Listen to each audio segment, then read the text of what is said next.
Preston Dennett is my guest, and I'm so glad to have him. We're discussing out-of-body experiences, OBEs.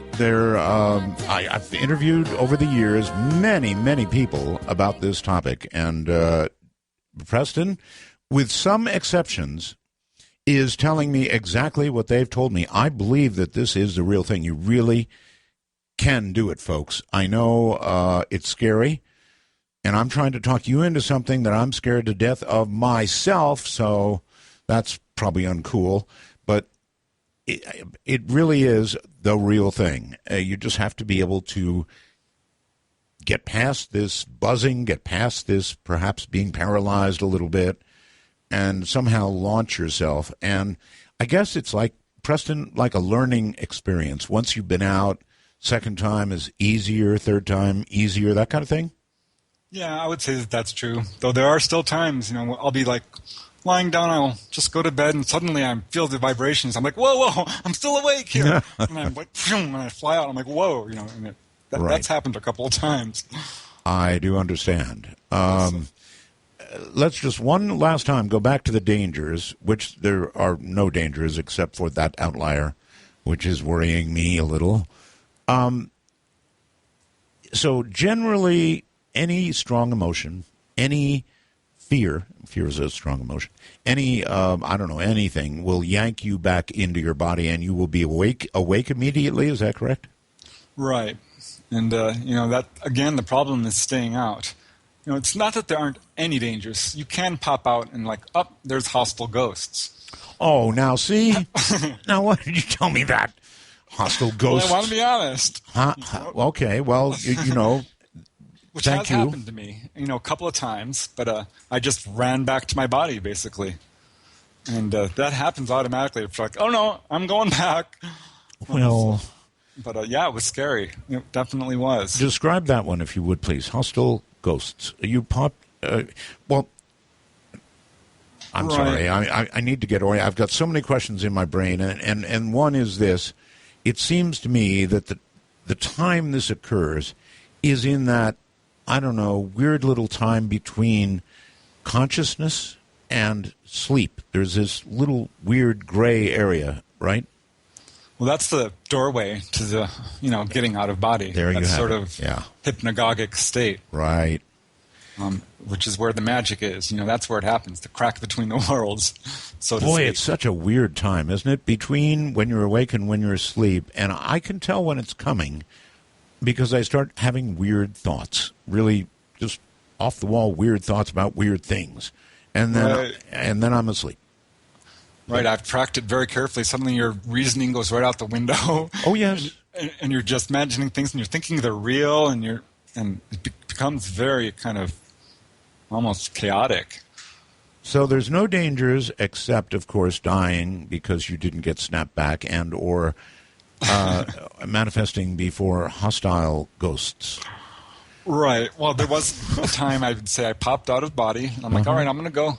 And I'm going to be totally honest with you. Usually when I go to the other side, it sort of happens automatically, or I do it by just flying real fast and saying, this is where I want to go. Right. And you pop out in these beautiful heavenly realms, or sometimes farther where it's even more amazing. But sometimes, you are kind of in between, and there's what you call a darker place. Yes. Sort of blackness, or the lower realms. And I've visited these as well to a certain extent. Have you ever intentionally gone to those darker places? Yeah, and it was not nice. People were pushing and shoving, and you try and pull them out of this place, and they can't hear you. Really? And it's very uncomfortable, to say the least. But once I was flying out, and I felt some weird little creature grab my ankle. Oh. Well, this does not feel human. Let me tell you something. You have just scared away 70%, 80% of the people who were in your camp ready to try it. Women don't like to think about hostile things grabbing their ankles. They don't like it at all, I can tell you. I know how it sounds, and it did creep me out a little bit. I reached down and I felt its little fingers. Oh. And I peeled them off. You peeled them off? But so, in other words, you can, even though you can't move objects out of body, you can move other, dare I say it, other out-of-body entities. Yes, it feels real, in fact. There's not an experience on Earth that you can't duplicate, and it feels, if not real, even more real. So, yeah, you can interact with, if it's not the physical environment, an environment that's exactly like it. I mean, really, Preston, what is one of the scariest things you ever see in a movie? It's some lady standing there with this evil, probably detached hand headed toward her ankle, and everybody screams. So that's a rough one to get past. Yeah, well, I'm telling you, the benefits of this are so much better. Yeah, but as a travel agent, you might as well pull your shingle off your door. Talking about ankles. Ay, ay, ay. Okay, all right. So, yeah, that was one experience. And another, I'm going to be honest, which was unpleasant, was I flew out of my house, and there was 3 men there who were clearly hostile and wanted to hurt me. Not the 3 wise men. No, these were not wise men. These were murderers. These were thieves. These were, and worse. I mean, these people were vile. Lovely. So I'm like, all right, I'm leaving. Probably all 3 of them products of having died violently. And, God, that was an interesting story, wasn't it? Iceland. Right. Of all places, Iceland. It certainly touched a nerve, because there's, as I said, a lot of ghost problems out there. In fact, if a person does this astral travel, at some point you're going to be called on to save a lost soul. I'm like, hey, that hasn't happened to me. So I did it. I did it intentionally. And, it was amazing. I found this lost, I was taken, actually, to this girl who had apparently suffocated under her house. I had the impression that she was murdered, but I couldn't say how. But she was scared. I'm just terrified, and I'm like, it's okay, come with me. And she wouldn't. I'm like, your mommy wants to see you. Right. And that sort of, got her. And she's like, yeah, really? And I'm like, yeah, I'll take you to your mommy. And I'm just, winging it because I didn't know what to say. She was a poor little girl. I felt terrible. That's what every bad guy going after a poor little girl says. I'm going to take you to your mommy. Yeah, well, somehow I was able to convince her. The poor thing. She took my hand. I could feel it. And I've read a lot about this, that it's, at some point they disappear, and you want to pay very close attention. So I had her hand, and I was looking at her. She was just a little girl with blonde hair, a little sundress. Yes. Cute little girl. Yeah. And I'm like, let's go see your mommy. And I flew off to, what I would call the heavenly realms. And boom, no sooner was I kind of right through that barrier and into this pastoral place where she was gone. See, you had me during the first hour. You had me cold. I was ready to try it again, and now you've lost me. I'm scared again. What do you think? We'll come back to OBEs in a second. What do you think causes people to become stuck here, ghosts? I think there's a huge number of reasons, and the number one being they're skeptical of life after death to such a point that they don't even consider the possibility that they're dead. So that's a huge problem. That the dead just don't know they're dead. They don't know it. They honestly do not. It seems hard for me to believe, but this is a real problem. And as well, there's that whole category of people who are addicted to whether it's alcohol, drugs, or sex, or even their home. Right. They don't want to leave their house because they love it. And they know they're dead, and they don't care. Another reason is guilt. People feel so guilty that they're afraid that they're going to be judged by God if they go to the other side. Well, I have heard that people do get attached to houses, that ghosts get attached to houses. And I'll be honest, I'm attached to my house. Yeah, I love my little house. I don't want to leave it. I mean, it is part of a human's comfort level, right, in life. Your house is your castle, whatever you want to call it, your comfort place. But here's the thing, Art. You have one on the other side. You can create one, is what I'm saying. And it's awesome because you can build things in any way you want with just your thought power. Once you get good at this and you go up, what I would say, to the next dimension beyond, or a dimension beyond the pastoral realms, which is, gets really crazy up in the higher realms because you can do all these things that are like superhuman. I wanted to talk to you about this tonight because I wanted to talk about it, but I had no idea that you were this into it, this experienced with it. How long have you been doing this, Preston? Did you begin young or what? I began pretty young, actually. And this is now my favorite subject, by the way. I love this stuff. It has transformed my life to such a degree that I hear it. Yeah, I can hear it in your voice. It's so much fun. You were doing this? Well, my mom died in 1984, and I was 19 years old. And so it was a real shock. I think our family was very skeptical of this kind of thing. I know they were. Certainly I was. Didn't believe in ghosts or life after death or anything paranormal. And so this was a really difficult thing to deal with, obviously. Sure. I saw her ghost. I'm thinking, all right, I'm really flipped my lid. I'm not going to tell anyone this. I'll tell you that. Right. I get that too. If you were to describe all this, I think in everyday life, I mean, you and I are on a program right now that talks about this kind of thing. But, if this was unraveling to a stranger in a bar, it'd be a problem. Right. It'd probably not work out real well for you. No, I wasn't happy about it, but I started having dreams about her that were very powerful, and I was convinced she was visiting me, even though I knew it was impossible. So it was very confusing. I picked up some books on dreams, which led to lucid dreaming. Okay, see that causes me to ask a very important question. How do you know, Preston, that these are not just either really good or in some cases really bad dreams? Well, there's two ways. The first way is when you pop out and you turn and you look at your body, you can feel it. It's a kind of revelatory experience, I guess you might say. But I do agree with that. If you look at your own body, if you pop out and you look at your own body, that's big.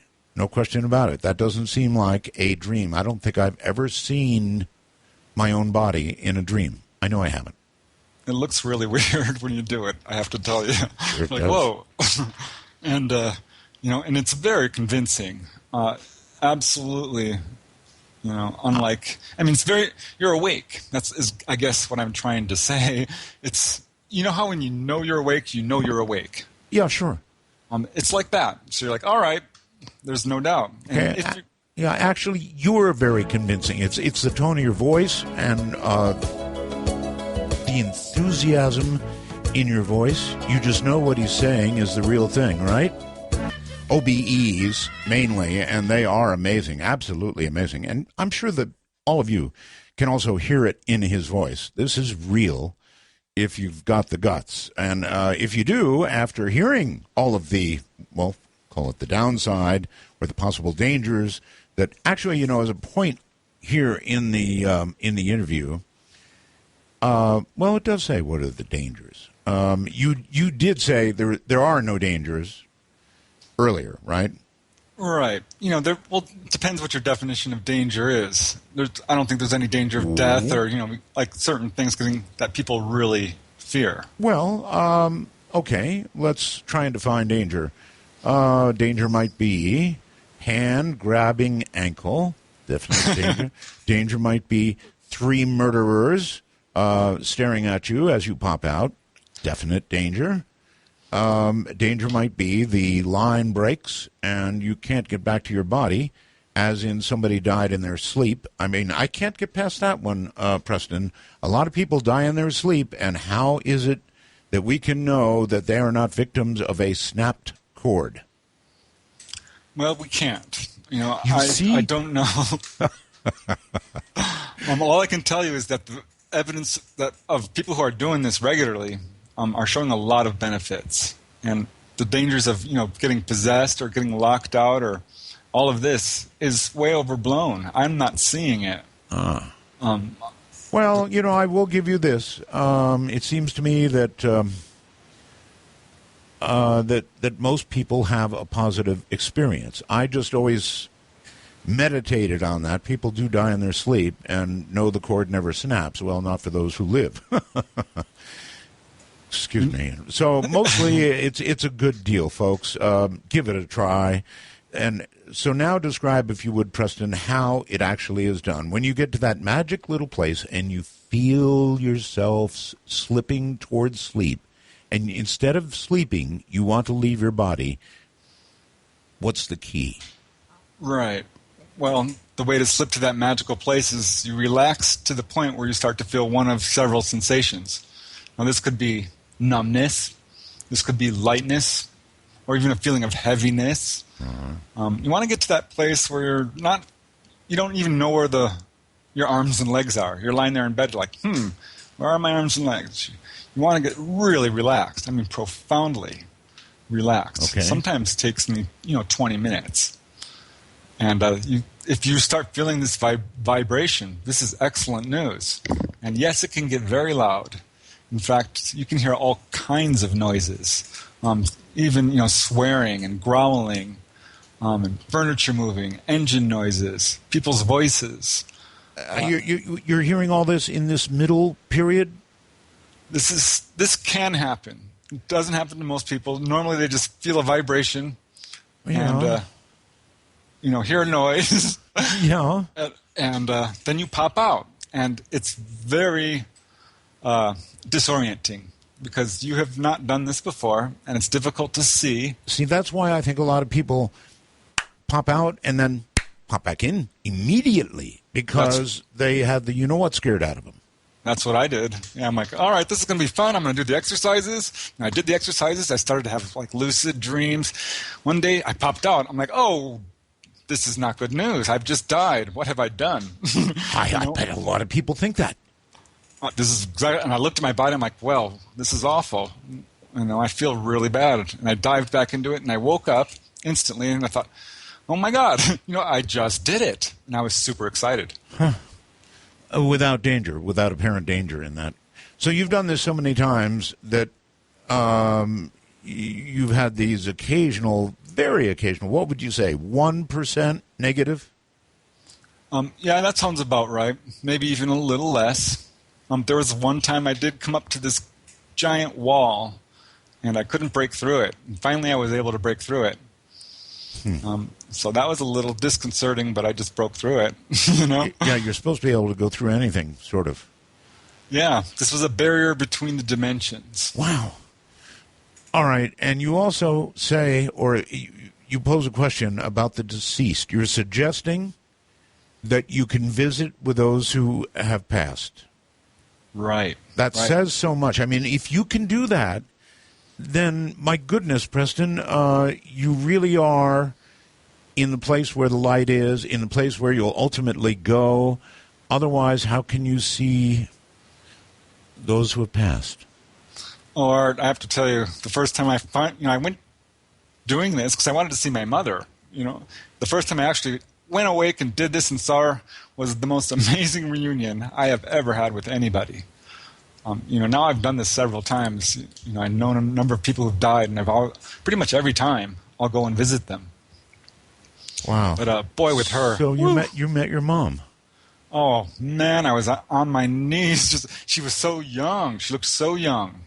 I couldn't believe it. I've lost most of my hair, but it all came flowing back. I have full hair back there. All my wrinkles disappear. On the other side?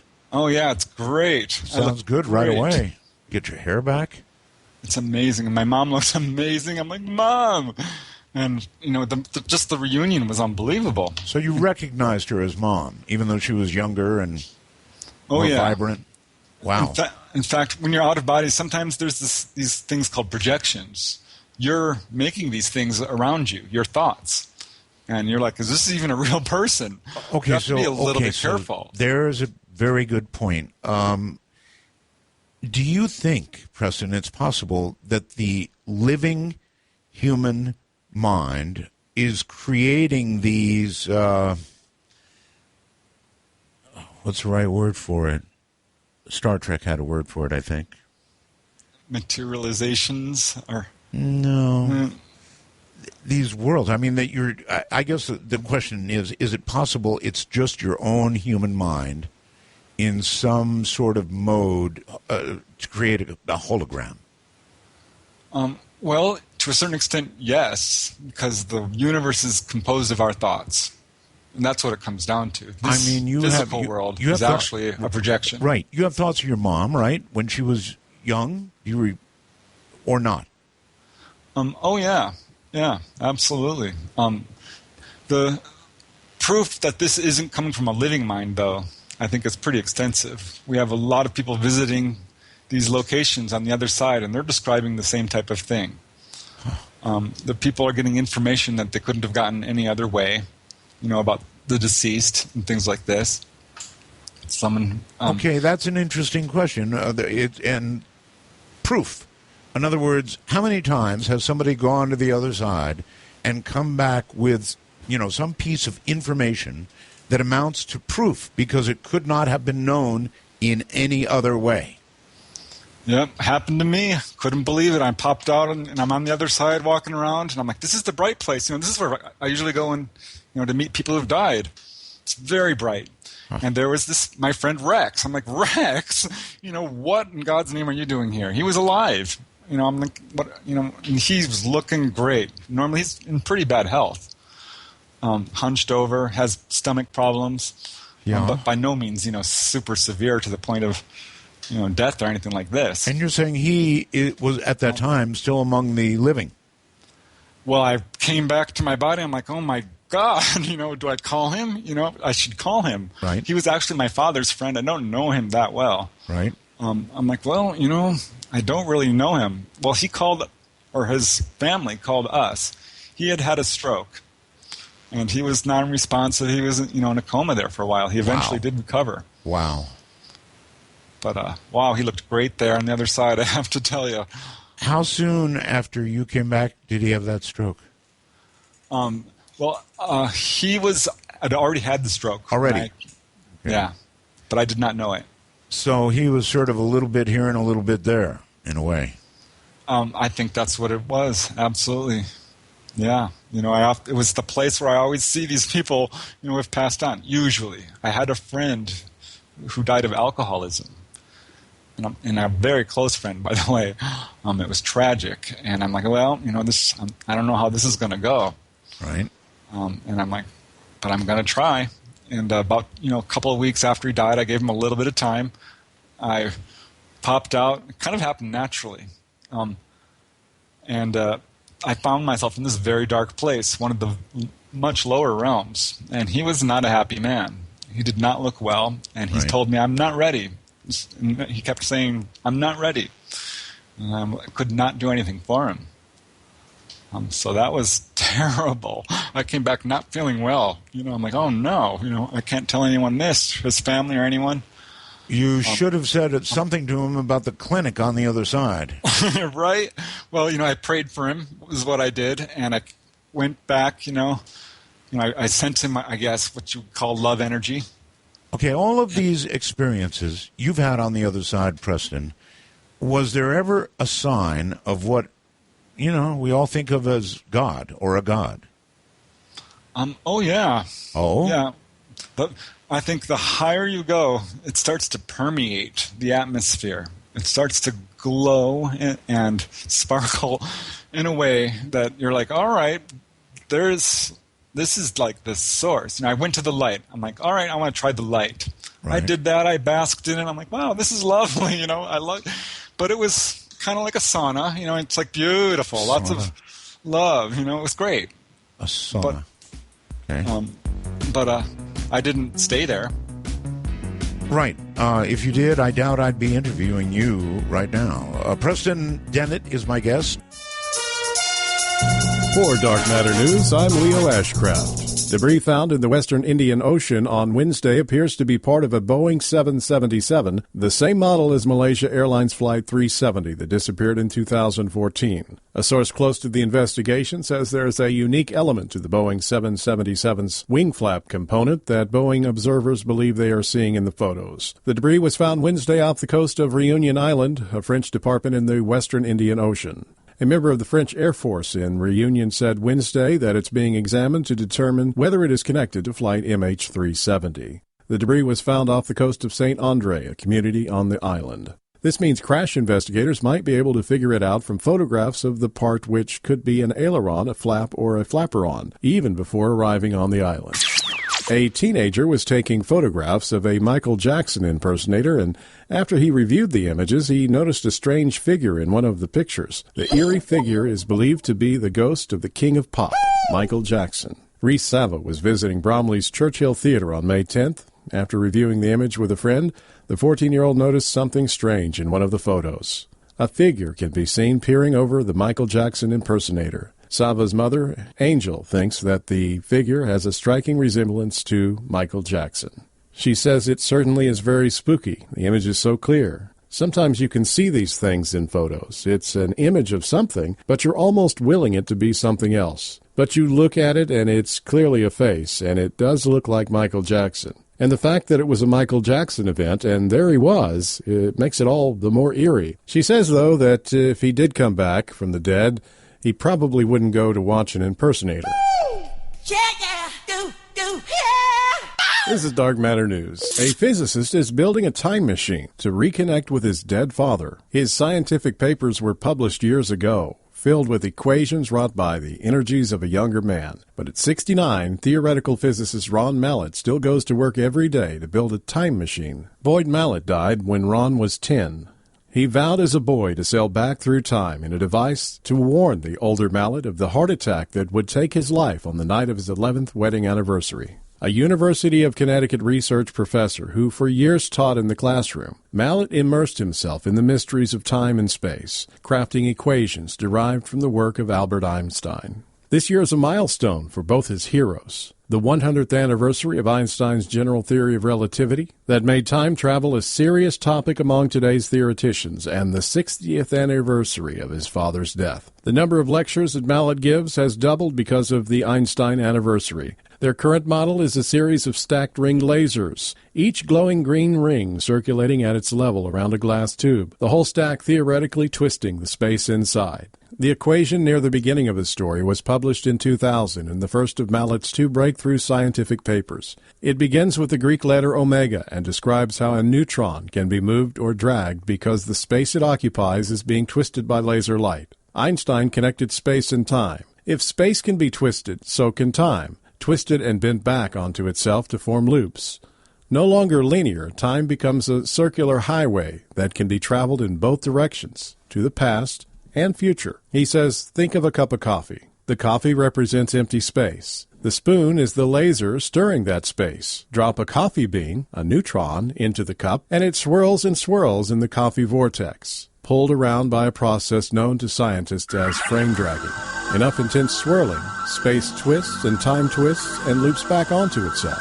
Will Mallett finally succeed in this lifelong dream of building a time machine? Only time will tell. I'm Leo Ashcraft for Dark Matter News. Preston, are you there? I'm here. Okay, you can imagine a lot of people have questions about this kind of thing. So we're going to go to some of them, if it's okay with you. Oh, yeah, bring them on. Trust me, they'll come. Anne, hello there on Skype. You're on the air. Anne? Oh, Anne, this is Dino. Well, Dino, it says Anne there, A-N-N-E. What am I supposed to do? I know, it must be my wife's name. How you doing, Art? Just fine, just fine. Yeah, hey, I'm calling from the Facebook group Talking Midnight in the Desert with Art Bell. Really? Okay. Shout out. Yeah, hey. Yeah, interesting guest you got going here. Oh, yeah. Yeah. It's an interesting topic, and it's real. I've interviewed so many people about this, and they sort of say the same thing. Now, Preston gave me more of the possible negative side than others have. Other than that, though, the process, how it's done, all that seems the same. So, yeah, I mean, I've tried many years to get to that point. Still can't get there. I don't know if he has any any help for us who can't get to that point. Right. Because I've been trying. Can't get there, though. Preston? Right. Well, there are different ways to approach it. You can approach this during the day. There's a simple exercise you can do that has a really powerful effect. And that's to ask yourself if you are out of body right now. And I know how it sounds because you know you're not. But if you do this, as much as you possibly can, but at least a couple of times a day, preferably, every hour, you will do this at night. And you'll have the most profound experience because suddenly you're going to ask yourself this question and you're going to find out that you are, in fact, out of body. But you have to do what's called reality testing. And to do reality testing, well, there's various ways, to find out if you're out of body or not. You can try throwing something. If it levitates, you're out of body. You can try pushing your finger through your desk or a wall. That could be painful if you fail. Just lightly press, and it'll be astounding. You'll be at work there typing or whatever you do. See, for example, right now. Ow. Yeah, my finger ain't going through at all. No, but but I will want you keep to do this trying. once, That's for sure. Whenever you think of it, a couple times a day, and you'll do this at night, and your finger's gonna go through that desk, and you're gonna be like, "Oh my God, I'm out of body." I would be already out of body. All right, so during the day, enlighten me. I get the between consciousness and sleep part, but during the day, how do you do this? Well, this is something you want to do all day long. When you wake up, I don't know. During breakfast, at work, when you come home, ask yourself, am I dreaming right now? Could this possibly be a dream? Could I be out of body? And you look around. If you see any anomalies, this is what's called a cue, and pretty much every dream will have one. Something that's not quite matching up with reality as you know it. And this is how you get lucid. Yeah, I will try this out. I hope I don't hurt my finger. But I love the show, Art. Love the show. Love that you're back. And Dino giving you a shout out there. Love you. I love being here. Thank you very much. And we've got an international caller, I believe, on the line. Hello? Hello there. Are you there? Going once. Come on, I know you're there. Brandon. Is that right? Brandon, are you there? No, I guess Brandon's not going to say anything. Okay, no problem. We can move on. And we've got a million calls here, so not sure where to go. Let's go to the phones and say, hello there. You are on Midnight. Hello? Yeah, Art? Yes. Yeah, hi.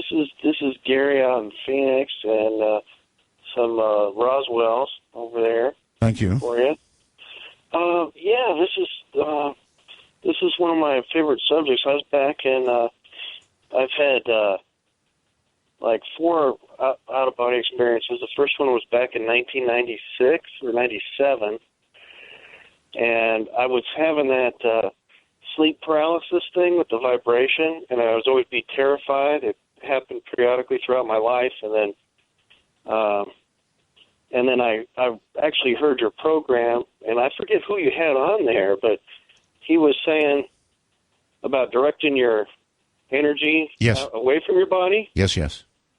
Yeah, and so I did it, and it worked. I wasn't very successful, but I ended up right by the doorknob. It was like I was trying to go out the front door, but I was hovering right above the doorknob. And then another time I got freaked out. I got out of my body and I went down to the ground. And so I was looking up and I could see my hand off the edge of my bed, and it freaked me out. I just popped back in my body, but right. See, anything that freaks you out, I guess, brings you back, according to Preston. Right. Yeah. Right, that's absolutely what happens. Yeah, there's all different kinds of ways of getting out of your body. The best way is to do visualizations of some kind, and by usually something involving movement, like being on a swing set maybe, or the bow of a boat going up and down, or pretending that you're running down a pathway. There's various things like this, spinning in a circle. All of these will spin you right out of your body, and it's a very easy way to do it. Okay, those are actually pretty good tips. I appreciate it. Thank you very much. And here is Triana, I think. You never know whose name is on the Skype. It could be somebody else. But it says Triana. Hello. Hi, Art. This is Trina in Chattanooga, Tennessee. Trina, okay. You're really loud, Trina, so just back away a little bit. Okay, is that better? It is. So much better, yes. Okay, great. Roswell's. Thank you. I just wanted to call in and make a comment. I got a little bit spooked a few minutes ago. Your guest was talking about something reaching out and grabbing his leg. I knew it. See, I knew that. Yeah. I'm beginning to wonder if your guest was there in my experience, because I experienced that exact same thing. Oh, Preston, did you grab her ankle? The funny thing about it is I was in a room where there were lots of like little baby gray hands. Oh. They covered the room. The entire room was covered with these little hands. But one huge gray hand came out from the middle and grabbed my leg. But I was paralyzed. Yeah, for sure. So I couldn't get away from it. Uh-huh. And it was the scariest thing I have ever experienced in my life. Okay, Triana, did it snap you back to your body? It did. It did. I did wake up, but I could still feel the hand on my leg. Oh, God. Well, that was the scariest part about it. Yeah. Preston, something like that could scare you so much that you would never, ever try it again. Yes? Yeah, that's true. I think, but if you read the books about it, you'll see that there's some amazing things that this can do for you, and there are ways to protect yourself. You can do white light meditations, and as you get good at this sort of thing is not a problem at all. You automatically pop out into the very high realms. Giant gray hands, they're a problem for me, and obviously for Deanna. Are you, Triana, are you going to try it again, hon, or are you finished? No. Well, see, actually, I didn't try it the first time. It just happened to me. Oh. I just went to that weird place, and it was like, I don't know, it wasn't a dream. It was that state that you talk about where you're in between being asleep and being awake. Right. I wasn't trying to do it. It just happened.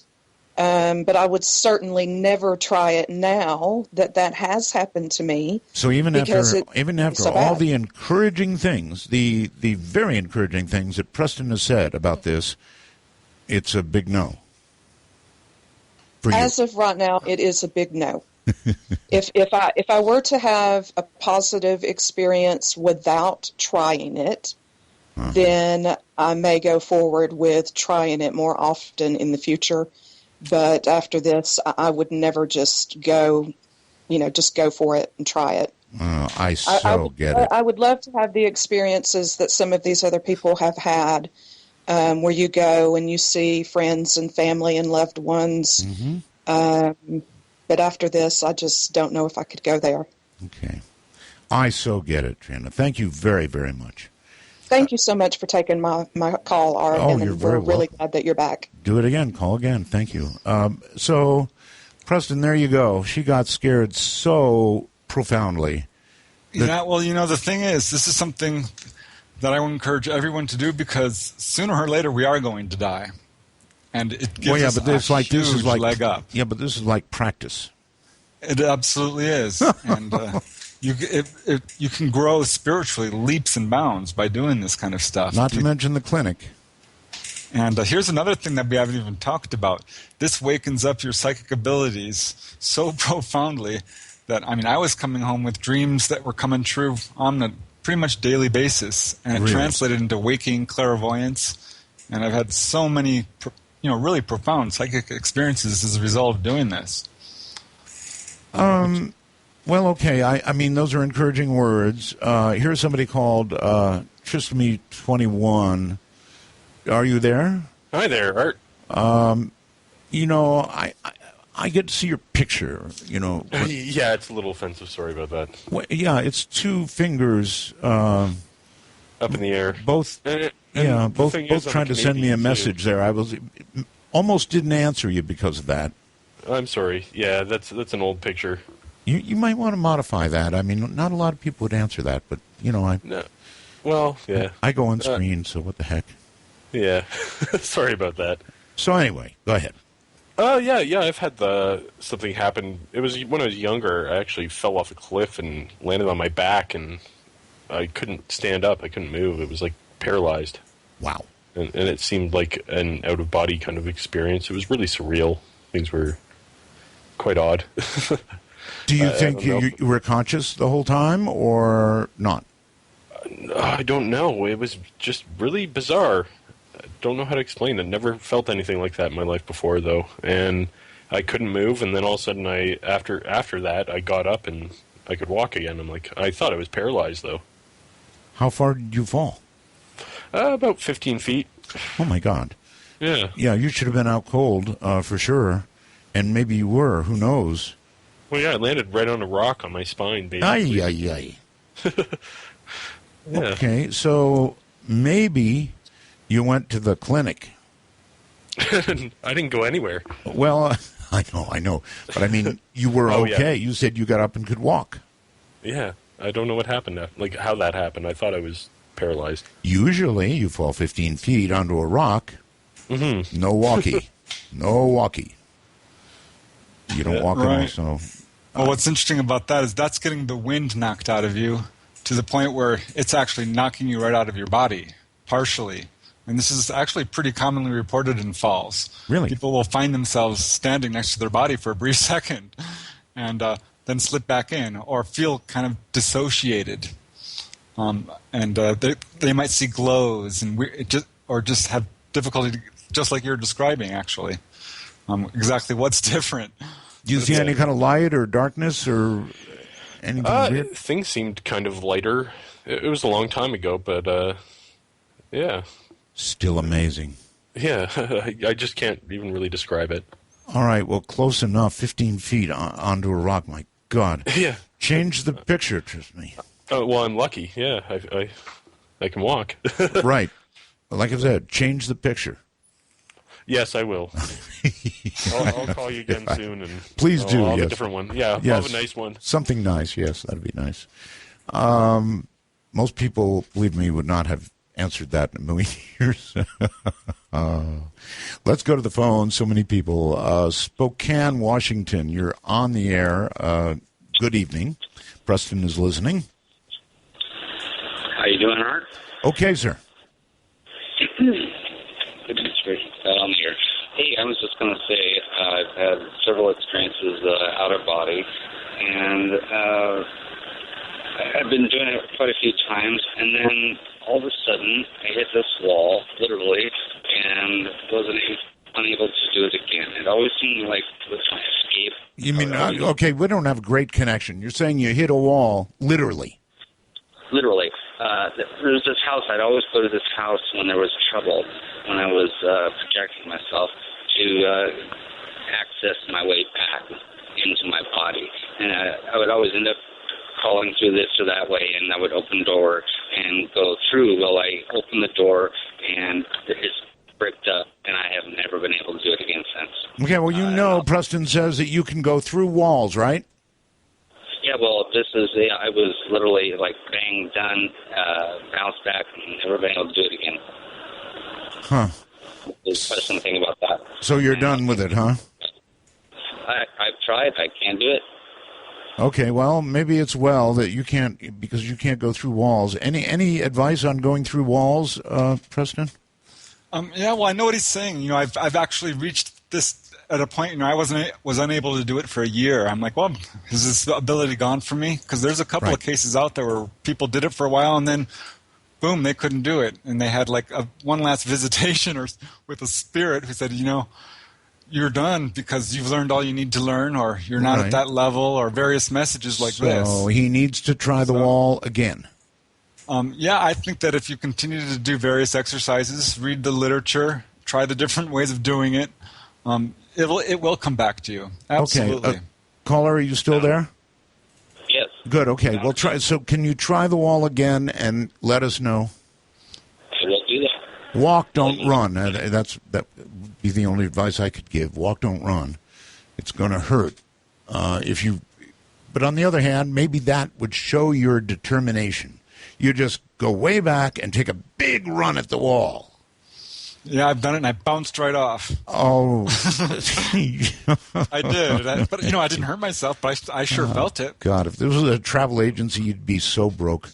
And there was another time I was like out on my balcony, and I'm standing on the rail. I'm thinking, I wonder if I'm actually out of body. And I'm like, God, if I fall, this could be terrible. I'm like, no, I'm actually out of body. I know I must be because I wouldn't be standing on the rail. Let me guess, you jumped. And so I jumped, and I fell all the way down 3 stories. And lived to be on a radio program and tell about it, right?